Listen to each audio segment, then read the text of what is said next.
عام طور پہ شبنم گرنے یا اوس پڑنے کا وقت صبح صادق کا وقت ہوتا ہے، اور یہ عمل اس وقت سے شروع ہو کر عام طور پہ سورج طلوع ہونے کے بعد چند منٹوں تک جاری رہتا ہے۔ اوس پڑنے یا شبنم گرنے کا یہ عمل سخت گرمیوں میں بھی واقع ہوتا ہے، اور یہ اس علاقے کے اندر کسی بھی طبعی حالات یا بارش کا نتیجہ نہیں ہوتا، بلکہ اس دوران میں فضا کے اندر کاربن کی مقدار جو ہوتی ہے وہ بڑھتی چلی جاتی ہے، آکسیجن بہت زیادہ ہوتی ہے، اور کاربن ڈائی آکسائڈ جو ہے وہ بھی ساتھ ساتھ خارج ہوتی رہتی ہے۔ ان دونوں کا ملاپ جو ہوتا ہے پانی کے ہلکے ہلکے قطروں کو جنم دیتا ہے اور اوس یا شبنم گرنے لگ جاتی ہے۔ لیکن یہ وقت جو ہوتا ہے صحت کے لیے قطعاً بھی نقصان دہ نہیں ہوتا، اس وجہ سے کہ اس وقت جو کاربن ڈائی آکسائڈ کی جو زیادہ مقدار خارج ہو رہی ہوتی ہے وہ آکسیجن کے ساتھ مل کے پانی کو جنم دے رہی ہوتی ہے، ہماری صحت کو یہ نقصان نہیں پہنچاتی ہے۔ البتہ انسان لمبے لمبے گہرے گہرے سانس لے کے کاربن کی یا آکسیجن کی زیادہ سے زیادہ مفید مقدار کو اپنے جسم کے اندر جذب کر سکتا ہے۔ دنیا بھر میں ہمیشہ سے مختلف قسم کے مذاہب کے پیشواؤں کا یا بدھ بھکشوؤں کا صبح سویرے اٹھنے کا یہی وقت مقرر رہا ہے، اور وہ لوگ رات کو بہت جلدی سو کر عام طور پہ 8 سے 9 بجے کے درمیان اس وقت بیدار ہو جایا کرتے تھے، اور اپنی تپاسیا یا مختلف قسم کی جو وہ بھی اپنے مذہبی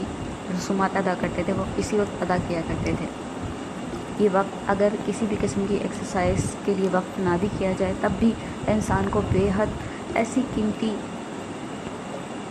صحت بخش اور مفید فضا فراہم کرتا ہے جو اس کے ذہن کو تر و تازہ کر دیتی ہے۔ وہ قدرتی طور پہ دھیمے دھیمے جو سانس لے رہا ہوتا ہے اس کے ساتھ بے حد قیمتی آکسیجن اس کے بدن میں جا رہی ہوتی ہے، اور اس کے جسم کو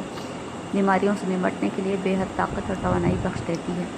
اکثر طور پہ جسم میں آکسیجن کی کمی جو ہوتی ہے وہ سانس کی تنگی کا سبب بنتی ہے۔ پھیپھڑوں کو مریض ڈھنگ سے سانس بھی نہیں لے پاتا تو ہسپتالوں میں اس کو تازہ آکسیجن فراہم کی جاتی ہے، جبکہ صبح سویرے صبح صادق کے وقت یہ آکسیجن فضا میں بہت زیادہ مقدار میں پائی جاتی ہے۔ لیکن اگر اس دوران میں کسی بھی قسم کی ورزش کی جائے، جسم کو حرکت کی جائے، تو ظاہر سی بات ہے کہ انسان سانس جو ہے وہ زیادہ لیتا ہے، لمبے لمبے گہرے گہرے سانس لیتا ہے،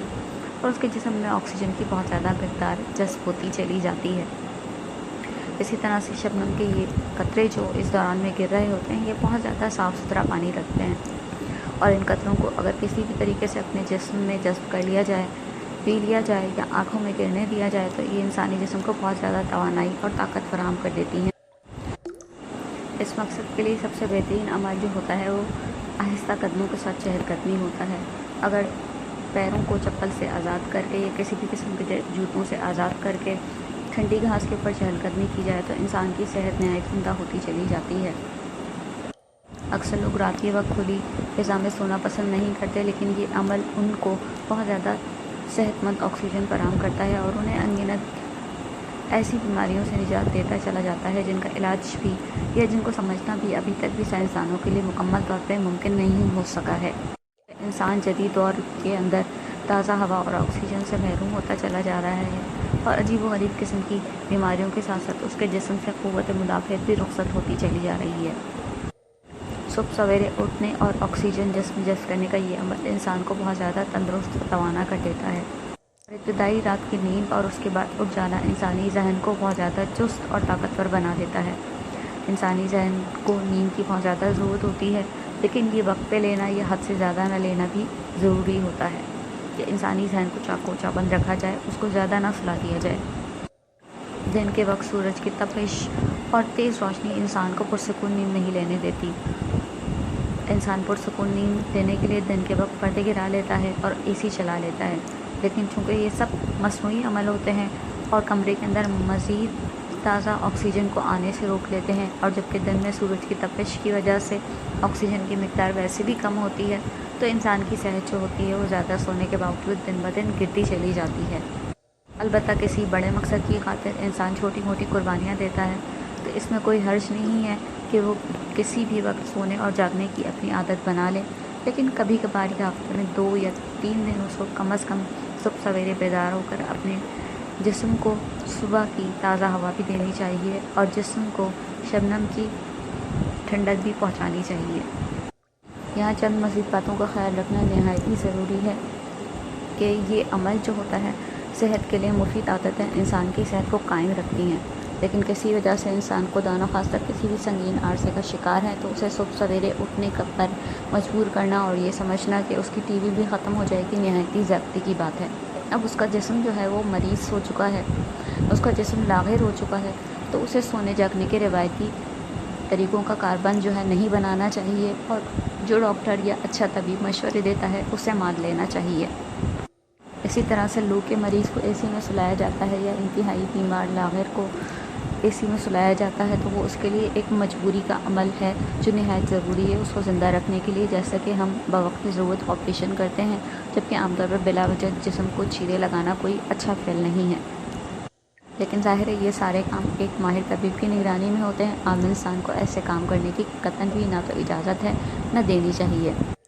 جیسے جیسے انسان کا جسم صحت مند ہوتا چلا جاتا ہے تو وہ خود بخود حرکت کرنے کا شوقین جو ہے وہ ہوتا چلا جاتا ہے۔ انسان حرکت یا تو سنگین قسم کی جسمانی بیماری میں چھوڑتا ہے یا ذہنی بیماری کا شکار ہو کر وہ حرکت کرنا چھوڑ دیتا ہے۔ اس میں بہت ساری ایسی ذہنی بیماریاں بھی ہیں جو کوئی خاص جو ہے عام طور پہ کسی بھی قسم کا ظاہری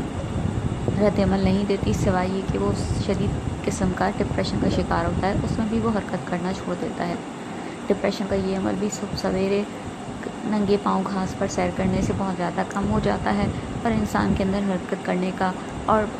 جو ہے کچھ کر گزرنے کا پھر سے نیا ذوق و شوق پیدا ہو جاتا ہے۔ لیکن ڈپریشن کے مریض کو یا جسمانی مریض کو کسی بھی قسم کی ذہنی اذیت پہنچانا یا غصے سے اس کو کسی بھی کام پہ مجبور کرنا، یہ ایک نہایت ہی غیر دانشمندانہ اقدام ہے جو لوگوں کے دل میں آپ کے لیے نفرت اور مزید بیزاری جنم دے سکتا ہے، اور اگر وہ واقعتاً مریض ہے تو آپ یقینی طور پہ کسی ڈاکٹر کے نزدیک انتہائی جاہل انسان ٹھہریں گے، اور خدا کے نزدیک بھی گنہگار ہوں گے جو آپ کسی بیمار کی بیمار پرسی کر کے ثواب لینے کی جگہ اس کو اذیت پہنچا رہے ہیں۔ یاد رکھیے ہمارے دین نے بیمار کی مزاج پرسی کرنا، اس کی خیر و عافیت دریافت کرنا، اس کو پھول یا دیگر تحائف پیش کرنا نہایت ہی ایک ثواب کا عمل قرار دیا ہے۔ بیمار کو آپ کسی بھی طریقے سے ذوق و شوق دلا کر صبح سویرے اگر اس کی صحت ذرا اچھی ہے تو چہل قدمی پر جو ہے وہ مجبور کر سکتے ہیں، باتوں باتوں میں کہہ کے کہ جناب میں تو روز جاتا ہوں، کیا آپ چل سکیں گے میرے ساتھ؟ اس طرح کے بہت سارے طریقے آپ مریض کے مزاج یا حالات سے باخبر ہوں تو سوچ سکتے ہیں۔ ڈپریشن کا مریض جو ہے وہ عقل و شعور نہیں کھوتا، لیکن اداسی اور مایوسی کی شدید کیفیت جو ہوتی ہے وہ اسے حرکت کرنے سے روک دیتی ہے۔ ایسے مریض کو عام طور پہ تھوڑی سی معمولی سی نصیحت بہت کافی ثابت ہوتی ہے اور وہ حرکت کرنے کا شوقین ہو جاتا ہے، اور جو طبعی عناصر اگر اس کے لیے ضروری ہوتے ہیں تو وہ صبح کی تازہ ہوا اور گھاس پہ چہل قدمی اس کو فراہم کر دیتی ہے۔ یا ایسا کوئی مریض اس کو حرکت کرنے کا شوقین ہو یا وہ سوچ سمجھ سکتا ہے تو وہ یہ تحریر سن پڑھ کے بھی خود عمل کر سکتا ہے۔ یاد رکھیے اگر آپ اچھے طریقے سے پیغام نہیں پہنچا سکتے تو ہمارے جو ہے دین نے جو کچھ کہا ہے اس سے ہٹ کے اردو ادب کی بڑی مشہور کہاوت ہے کہ نیم ملا خطرہ ایمان اور نیم حکیم خطرہ جان۔ آخر میں ہم آپ کو جو کچھ ہم نے اس سے پہلے کہا ہے اس کا مختصر سا خلاصہ پھر بتاتے چلیں کہ صبح سویرے کی سیر جو ہوتی ہے یا اس پڑھتے وقت سیر جو ہوتی ہے انسان کے ذہن کو بہت زیادہ تر و تازہ کر دیتی ہے۔ اس لیے یہ شروع سے دانشمند بزرگوں، بوڑھوں اور مذہبی رہنماؤں کا کام رہا ہے،